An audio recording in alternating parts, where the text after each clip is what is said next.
ನಮಸ್ಕಾರ, ಲೋಕಾಯುಕ್ತ ದಾಳಿ ಟಿವಿಗೆ ಸ್ವಾಗತ. ನಾನು ಗಾಯದ್. ಬೆಂಗಳೂರಿನಲ್ಲಿ ಡಿಸಿಎಂ ಡಿಕೆ ಶಿವಕುಮಾರ್ ಭೇಟಿ ಯಾವುದೇ ರಾಜಕೀಯ ವಿಶೇಷತೆ ಇಲ್ಲ. ಅದು ಕೇವಲ ಸೌಜನ್ಯದ ಭೇಟಿ. ಪಕ್ಷದ ಸಂಘಟನೆ ಮತ್ತು ಸರ್ಕಾರದ ಕೆಲಸಗಳ ಬಗ್ಗೆ ಚರ್ಚಿಸಲು ಭೇಟಿಯಾಗುವುದು ಸಹಜ ಅಂತ ಜಿಲ್ಲಾ ಉಸ್ತುವಾರಿ ಸಚಿವ ಸತೀಶ್ ಜಾರಕಿಹೊಳಿ ತಿಳಿಸಿದ್ದಾರೆ. ನಗರದಲ್ಲಿ ಸುದ್ದಿಗಾರರೊಂದಿಗೆ ಮಾತನಾಡಿದ ಅವರು, ಚುನಾವಣಾ ಸಂದರ್ಭದಲ್ಲಿ ಅಥವಾ ಪಕ್ಷದ ಸಂಘಟನೆ ದೃಷ್ಟಿಯಿಂದ ಅಲ್ಪಸಂಖ್ಯಾತ ಮುಖಂಡರನ್ನ ಪಕ್ಷದಿಂದ ದೂರವಿಟ್ಟಿದ್ದು ಅಥವಾ ಹೊರಹಾಕಿದ್ದು ಸರಿಯಲ್ಲ ಎಂಬ ತಮ್ಮ ಅಭಿಪ್ರಾಯವನ್ನ ಕೆಪಿಸಿಸಿ ಅಧ್ಯಕ್ಷ ಡಿಕೆ ಶಿವಕುಮಾರ್ ಅವರಿಗೆ ತಿಳಿಸಿದ್ದೇನೆ. ಈ ವಿಷಯದ ಕುರಿತು ಸುದೀರ್ಘವಾಗಿ ಚರ್ಚಿಸಿದ್ದು, ನಡೆದಿರುವ ಲೋಪದೋಷಗಳನ್ನು ಗಮನಿಸಿದ್ದೇನೆ.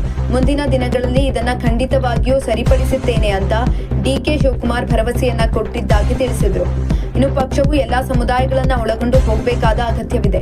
ಅಲ್ಪಸಂಖ್ಯಾತರು ಕಾಂಗ್ರೆಸ್ ಪಕ್ಷದ ಭದ್ರ ಬುನಾದಿಯಾಗಿದ್ದು, ಅವರಿಗೆ ಸೂಕ್ತ ಪ್ರಾತಿನಿಧ್ಯ ಮತ್ತು ನ್ಯಾಯ ಸಿಗಬೇಕು ಎಂಬುದು ನಮ್ಮ ನಿಲುವಾಗಿದೆ ಅಂತ ತಿಳಿಸಿದ್ದಾರೆ.